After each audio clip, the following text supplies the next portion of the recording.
they kind of shut down. Myself and some other people were saying, like, we think they're insolvent because we had taken a look at their numbers and we said, there's no way they have the money for this. They don't have the token. Tom Brady backs him. Well, Tom Brady's got to have some guys who are looking into this. And then it's like, well, BlackRock backed him. Well, BlackRock definitely has some guys who looked into it. Right. It's Sequoia Capital. They said he was reasons that our banks have a bunch of anti-money laundering laws. There's a reason that they have all sorts of finance laws. It's not for their safety. It's for your safety. I mean, it's like they need to. It means playing League of Legends while on investor calls. Like at the time, that was seen as this charming, like genius thing. On calls. On calls. You could hear even actually. Okay, you know it's kind of too good to be true, but the social proof is overwhelming, and it overwhelms your kind of like alarm bells. So the social proof is a combination of things. So first of all, it's like everybody. I ask him, and he doesn't want to talk to me. So, but he's going on these Twitter spaces. So I was tracking when he'd go on a Twitter space, and I would contact the people ahead of time and said, hey, good person in the space, to where people thought, okay, well, if he's saying it, he's a guy who only says positive things about crypto because he's a crypto executive. So if he's saying there might be problems, there's probably some problems. But of what's was going on. Now he's still like trying to say he did nothing wrong. He maintains he's innocent. And right now, actually, the big like kind of scam, like the house always wins, right? So when FTX was taking off, it just seemed like everyone who was someone was backing him. So then it was okay. And then I think a lot of these people deferred. Your issue is that anytime there's demand for withdrawals, you're going to encounter problems. So it was going to be inevitable anytime any smart thing, which is something like this happens, you shut up. You don't say anything. Right. And then you point at your boss. I mean, that's basically what they did. Oof. Which they for sure did stuff wrong, too. I went to school for chemical engineering and hated it. I was miserable. I was like, I do not want my life to be earning 2% more of, of a bottom line for ExxonMobil or any company. But even Western Union has been they've been getting kind of pinched a little bit. Like, hey, you guys got to stop allowing all of this. But in crypto, because there's no, he'd be afraid of being indicted, or I don't really understand why he can't go, but he can't go to America. So Sam was meeting with regulators. CZ felt cut out, like he was basically going to get a bad deal. We'll have to, my feeling is offshore entities should not be, they're not subject to our rules. How can you allow offshore, I don't know. It's very, make something work. If it's going to go to the public, you have to solve all these issues. And unfortunately, we saw crypto kind of go mainstream before they had. A lot of people found out about crypto the same time the mainstream media, everyone else did. So by the time they're actually investing, it's too late. It's too late. I think the most fair case you could make about. So I decided to start pursuing it step by step. And at first it was just me discovering well, what is this? Well, how does this scheme work? Okay, so I buy this course and then what? Victims would reach out to me. They'd be like, hey, I'd been scammed by this guy and I didn't realize what was going on. And you showed me, sort of how the whole scheme worked. And then you'll launch your own token that people can invest in, sort of like they're investing almost in your crypto exchange. And so that was actually one of the ways that FTX really, everyone got to look at it all at once in one place. And people noticed, wait a second. A lot of their assets are just their own tokens. They had a Serum token, which they control most of. If the money system has to be safe, your grandma has to be able to charge back her credit card when there's a fraudster, right? Or this whole thing doesn't work. You can't rely on people being technically savvy in order to. He lost it on the platform. He says the 18 million was on FTX or whatever, and he never got a dollar out of it. But that was what the deal was for. TT. So it looks like, if you just look at their assets, it looks like they're covering their liabilities. They owe customers $10 billion. Looks like they have $10 billion. But when you withdraw, there's nothing tying your Ethereum to your particular address to this random external address because you send it to a different one. They bring on people like Tom Brady to promote it. Larry David in the Super Bowl. They kind of get buy-in from all these big sort of names, and also it's this guy who drives a Toyota. So you go well, why does he need to scam me if he's driving a Toyota, right? Then it's which Sam Bankman-Fried did. then it's like, okay, what he said in one of the interviews, he goes, no one believes me when I said I donated dark because no one believes anyone would be like, everyone wants the credit for donating. No one believes that I just do it on the sly. Figured it out, and someone would have started dumping their coin. Yeah, people already, I mean, even leading up, like CZ gets a lot of the credit for it, but like already, like a day before, some of these people making hundreds of millions of dollars. People are miserable at the end of it, and nothing happens. And that was the start of my show. So you start just doing interviews. Wire transfer, and it's kind of expensive to do these. Like, you pay all these fees for wire transfers. So the idea is like, okay, well, if you have crypto, those wire fees can go down. And instead of taking, maybe a day or something, it'll take like, you can't do that and then say, oops, I played a little too much of my video games and lost billions of dollars. Like, this doesn't fly. Well, he wasn't saying that I played the video games. Yeah, and that's why I lost the money. But sort of, this is a fraud because, no one knew. There's a bunch of backing. So I made a video at the time being like, this crypto CEO just describes a Ponzi scheme or system to where they could see you, Joe, deposit a Bitcoin on FTX. They could grab that Bitcoin and start trading with it immediately. Whoa. Even though they were never supposed to be able to. Bizarre that so many people got duped. And I felt the same way about Bernie Madoff. I'm not a financially aware person. I'm not into the market. I don't follow these things. And I'd go because it was like my friends said, hey, we have to get somebody. You want to go? And I was like, sure, I'll go. I was like kind of fascinated. And you'd see these guys, who enabled God or who helped cover up God mode. And he's like, well, I don't want to comment on other, people, or it's just like. Well, how does he skate on that? Like, how? Kept making the videos, and ultimately they never did. But I start doing that, and after I cover get rich quick schemes for a while, $10 million or your data's lost forever, and you're like, call the police, and you go, hey, track this guy, and they're like, to what? To a Bitcoin wallet? To the CEO as of 2020. He hands it to this a girl he actually had a relationship with, Caroline Ellison, right? And she supposedly controlled it. He said she did every this stuff. And you start to have repeat occurrences. Like, I just cover stuff all the time, and you see echoes of the same thing. I just had somebody just a couple of days ago I was interviewing for this news scheme we're looking at, and he said, he was, really well regarded in Wall Street. So when people invested with him, they knew the returns were insane, but very treatable kind of cancer, and she's fine. But at the time I watched her as she's gets this diagnosis, gets swept up with all these hucksters who are telling her that the way to treat thyroid cancer. Sam goes, oh, you won our battle. And people were like, is it a battle when you lose billions of dollars of customers? Most of this $10 billion is just their own tokens. So CZ takes this opportunity to kind of spread some, information about that. He says, hey, we're actually rich. You have $1, I'll let you trade with $100. And that's going to be one reason you come to my offshore exchange. I can offer you more leverage than the guys who are to expose. But I'm interested in the characters who perpetuate fraud because they're such interesting psychological case studies. Sam Bankman-Fried, you could probably write a whole book about that, but it was very clear the internal conversations were they knew they were committing fraud. They knew they were doing things wrong. And this idea was, well, no one's going to catch us, right? Nobody's owed money.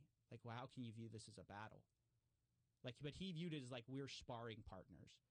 And you won this round or you won the war. Because he thinks this is going to go on forever. IDX said in their terms of service.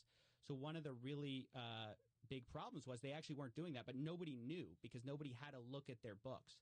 It was very opaque. Some reactions, but not much. What I noticed is it resonated with people beyond the views, if that makes sense. Mm-hmm. I was just there was something different about the reaction to it. It's really interesting because it was a battle between FTX and one of their competitors, Binance. So the owner of Binance is, I think it's Changpeng Zhao. He goes by C, do these trades that are profitable in crypto. So the way he first made his money was he did something where he bought Bitcoin in the U.S. and then he sold it on these Japanese. I saw all this, and my experiences up to that point, it kind of led me to I want to say something. But why is nobody saying anything? It just seemed like there was this, these people pitching this stuff and nobody was talking about it. So I made this random video just each other on amphetamines and making billions of dollars. Like, it sounds like a great story if it wasn't illegitimate. Yeah, ultimately that's the problem. Like, Sam was just hopped up on eventually got paid out like $2 billion. Whoa. Yeah. Some of it was in this FTT token, though. So they have a bunch of FTT, right? And so it's like November was when all that these basically nerds in cryptography thought of, which is it's brilliant. I mean, it is brilliant because it is basically it's almost impossible to trace. Will fall for something doesn't mean you're safe. Like, you have to do. I hate to say do your own research because that's such an overused, like, scammy phrase. It's actually such like a phrase like that. It's almost used. Whiz kid, who you listen to him talk, he has an answer for everything. He's so articulate. He's so knowledgeable. Like, I listened to previous interviews before he got busted. People that were standing out and saying none of this makes sense. Right. And who were those people? So there were a few people. There was actually his whole technique of shifting the blame like onto Alameda and like, I don't control Alameda. I've seen something very similar. I'm investigating this Ponzi scheme that's offshore. You're going to make some money. And so people invested in FTX thinking that this is going to be a safe platform. This kid is smarter than everyone else. He's going to go start trading with it. Unless, obviously we have FDIC insurance, stuff like that. But like, they didn't have that. They just take your money, go trade with it. And that's where the disaster started. What was the first video? I started as sort of like an interview show. Nothing about scams. I had a channel before it. Which thankfully she did, and she's fine now. She takes medication to replace the hormones her thyroid would generate. But I saw my mom kind of get swept in this thing that I knew was nonsense. But I'm this guy who's going to maximize good in the world, and that was his reason for working all the time. I mean, that's the justification to be hopped up on amphetamines. It's like maximize productivity, maximize human happiness. I put like let's say I have Ethereum, one Ether into this mixer, right? This pool of money. A bunch of people are putting one Ethereum into where he broke that showed that maybe they're not as healthy as they should be. There would have been a run on the banks and people would have found out. It's just like, when are they going to find out? He happened to be the final straw, if that makes sense. So someone would have... So if you default on that loan, I'm out $1 million. Another way is I ask for, okay, I'll take some equity in the studio if something goes wrong, right? So I cover my butt if you default on it. Now... How does a guy like that not wind up getting indicted? I ask myself that every day. There's so many. Is it a matter of time, or is it he's? And it just was kind of. I was just trying to find my way. I was just trying to even before that, I had done a show where I was like trying to break down these topics. I was like, and like one of the first things the guy does is he controls it, but he renounces ownership. He goes, oh. I'm passing it off to some sham director, and he goes, I don't have anything to do. I don't know. And in the FTX case, how much of it was getting celebrities to endorse the platform? It's huge. This is what I wanted to say. Like, the more I study stuff, you're just having to trust these shady offshore entities that they're telling the truth. Binance says they're fine. They show proof of reserves, but what are their liabilities? That's what ultimately matters is how much do you have on deposits that you owe out? And so with Binance, we don't really know. The only one we have a little bit more of a look into is wanted to basically influence politics by just donating. And the idea is you donate to both sides, you can never lose, right? Yeah. If you're from this one, you're not okay. Or I might say, hey, like CZ has connections to China, like maybe that's a problem. Or CZ has connections to here, maybe that's a big deal. This stuff went down. And a report comes out from CoinDesk where it shows FTX's balance sheet. It shows actually what tokens they have. For one of the first times, it was kind of... And it's like, well, what's fungibility mean? It means whether you were a guy withdrawing who is this degenerate day trader, Ethereum, what are we tracking here? And then it goes to some mixer somewhere, and then we don't know where it goes after that. So when Sam Bankman-Fried was working with all the crypto people were trying to control regulations to favor their individual business situation. And so CZ felt like he was being cut out in Washington. Why not? Like, there were just no adults in that room, and like the few adults that there were like, they had like a criminal lawyer, well, anyway, I don't think he's actually been convicted of anything. I shouldn't say that. They had this guy, Dan Shady. Freer, or you were a grandma who just put one Bitcoin on there, or, more likely the grandson. He treated all the accounts the same. So when everyone came running for the money, they just withdrew until nothing was. He's like, well, think of it like a box. And, you tell a bunch of investors, hey, if you put money in this box, we can get some money out. I watched the new CEO, talk about it. Yeah. About him trying That's John Ray. Yeah. Trying to unravel it. And it's amazing. Service that said, you cannot move, like when I deposit with you, you're not going to touch my money. And I said, Sam, if that's true, where's the money of all these people? Don't invest. Like, that's a bad idea. People were calling bullshit, though. Just like they were calling, there was a few people that were wary that were calling bullshit on Bernie Madoff, and there was a few literally had a $10 billion account that he mislabeled with Alameda Research. Mislabeled? Yeah, he's actually, campaign finance laws I've heard are pretty weak. I forget the name of the law, but it was passed in like the early 2000s, 2010s maybe, where it actually became very easy to donate. I start covering it, and then I start to get cease and desist letters. They don't like that. So they start to send me, they say, hey, you better shut up or we're going to sue you. And I was like, okay. I'm not going to stop making these videos. I just labeled the account fiat at FTX. And so what prosecutors are now arguing is he knew, of course, what it was. He deliberately obscured. Finance hasn't had similar problems. No, they've had a few runs, and they've covered withdrawals. I mean, so it's just the problem is a lot of it's a black box.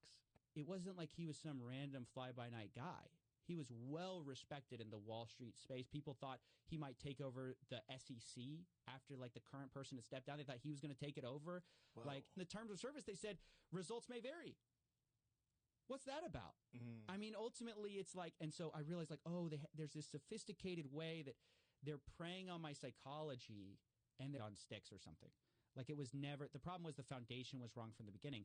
If you don't have enough deposits to cover withdrawals, you just don't have the money, right? And so now it's trying to be sorted out by the guy who literally unraveled Enron. And he says, this lawyer goes, it's worse than Enron. Touch your money, obviously. That was the whole point. It's like, you deposit with us, we're not going to do anything with your money. It's your money. It's like a deposit. Like it's almost like a bank. Like you deposit with a bank.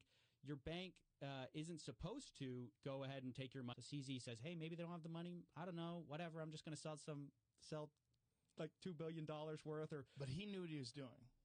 Oh, for sure. He's a shark. You want to store your money somewhere else. How do you store it? So there's this idea of like these alternative currencies that are kind of interesting.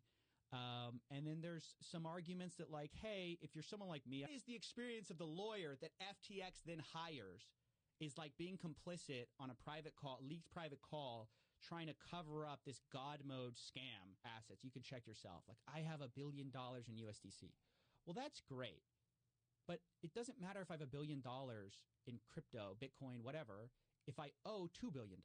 Right. Initially, he thought he was going to be able to figure out a way to pull all the company's assets together and I think make everybody sound and repay everyone. And it's kind of like, okay, it's a little bit chic to be donating to Democrats. You can do that without too much, negative press. But if I'm the number 3 donor to the Republican Party, that's going to be a bad look. I hadn't really found my footing. But throughout my entire life, I had kind of had this relationship with like hucksters and fraud where, when I was in high school, my mom got thyroid cancer. I don't really understand what's going, like the FTX thing, for example, is the best one because I was so in the dark about this thing. I was like, what is happening? Like, what are they doing? Try to break it down for us. Like, first of all, calling that a fraud early. I have a buddy of mine. He goes by Dirty Bubble Media on Twitter. He's like one of the Anon Twitter accounts. He was calling it a fraud. You can take that money and you can send it to what's called a mixer, which is this like fancy language for a way to like anonymize your transaction. Like you put it, I too am safe because Tom Brady's got his money there.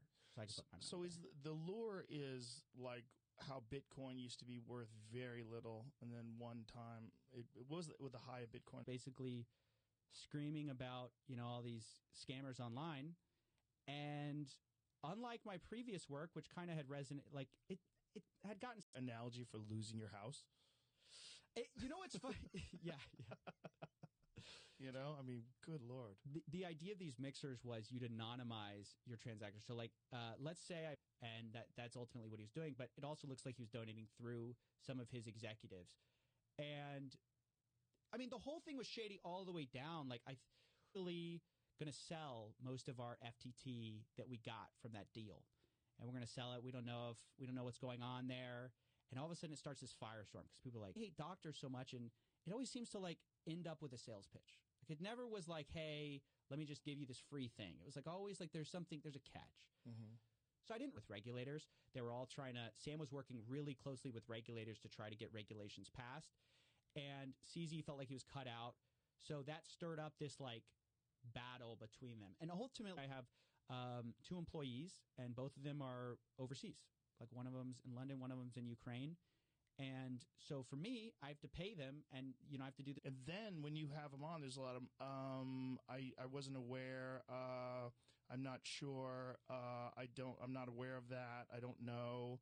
There was all this hemming and deal, but I'm from the Bahamas and I'm American, so that might be fine. I mean, everyone's always interested in the regulations benefiting them. The challenge now, though, is, a lot of people had so this is funny. They found his League of Legends account, and during some of the calls after it was a fraud, you could hear him clicking in the background. Click, click, click, click, click. He's playing League. Party.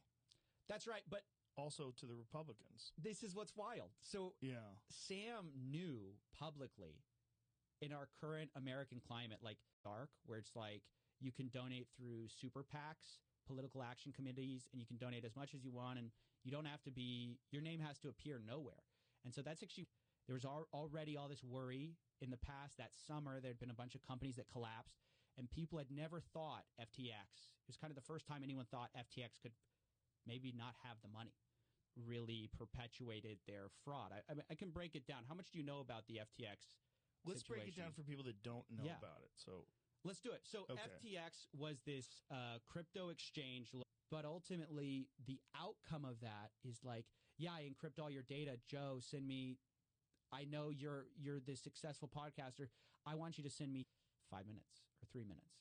So I don't want to give off the idea that like there's nothing here, but the problem is that with the outright the proceeds of criminals. I mean, we know that these criminals do launder their money through a lot of these crypto exchanges, through mixers. It's just sort of down because it seems like they received additional scrutiny, right? Because now people are starting to look at it, and I saw that their value went down considerably. Annoying. So we don't need that. The famous example is like Coinbase is in America, and they have to file all these forms. They're a regulated entity. They're publicly traded crypto ransomware. Yes, yes, 100%. Because before it was like, okay, you need to use like Western Union or sort of one of these these places where you can kind of send money without too much scrutiny. Somebody found out about this God mode. And so the lawyer's like, how do we basically cover this up? Dan Friedberg's like, how do we, what do you want me to do? And he's like, hey, money system. I mean, yeah, especially in our modern age, I mean, it seems like you can understand where they're coming from, the average person.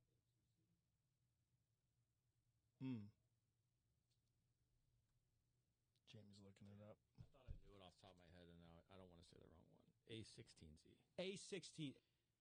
That is his background. And so I asked, Sam, I was like, what does it say if this is your chief regulatory officer?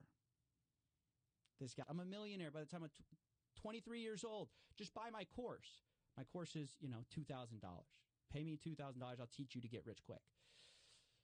So what are you saying in the terms of service that means that I can't sue you? You have all these terms of service that basically say none of what I'm saying is true.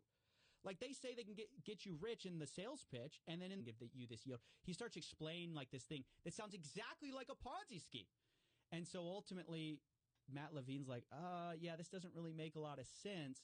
But again, it stops short. Yeah, tokens like is the individual, you can think of currency, right? So it's like the individual. So Bitcoin is, you have Bitcoin. Then you have, it's one of the cryptocurrencies. You have Ethereum. The fact that this guy, he got away with lying so long and perpetuating this image of himself as this generous billionaire. You know, he's sort of the next Warren Buffett, that when everything goes wrong. I really enjoyed you catching him on Twitter Spaces. I really enjoyed that. I listened to that whole thing because before that, you have this guy who's this, you know, what that was to hide it from people who were trying to take a look at his books. But it's just, that's what I mean by black box. You never know what games these guys are playing. Like they say, oh, here's sort of like the rough estimate of our involved in what you do. It's a weird thing. So when did you start your YouTube channel? So I started it a few years ago, 2018, 2019. Yep. We're just going to do a few transactions through your name. That just came out in a press release. It's the new charges. He was basically like they call him straw donors, because it's like, if I give money to you to give, like they tracked his account. He's playing League while on calls about the failure of FTX. Wow. Just imagine the arrogance. Is that arrogance? Might be one of the first, like, trillionaires or whatever, like he's such a great entrepreneur. They think he's such a genius. It might have been one of the A1Z guys or FTT tokens and pay everybody out.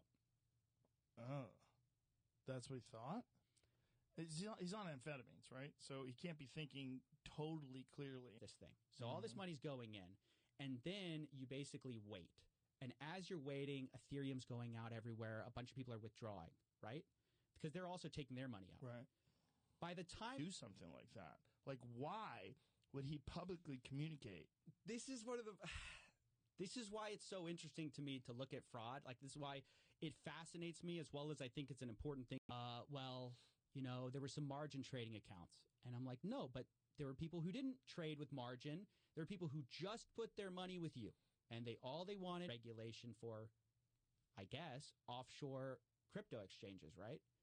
And so these campaign finance, these violations. He thinks he can reestablish control because he's so smart. He is such a good liar that he's like, I can just lie my way out of it. So I think that's why he ultimately talked. His idea was, I used to be just like you, Joe, but then, you know, I found out that doing Amazon drop shipping is the way to make millions of dollars. And, you know, I used to fail, but by these little tricks, I crypto keys all the time. I mean, it's kind of an interesting idea where you go, I'm going to get in before everyone else. But so before, it's like, if I send you $1 and then you send that dollar on, we can easily trace that back to me, right? It's like here. But if I send $1 to you and everyone's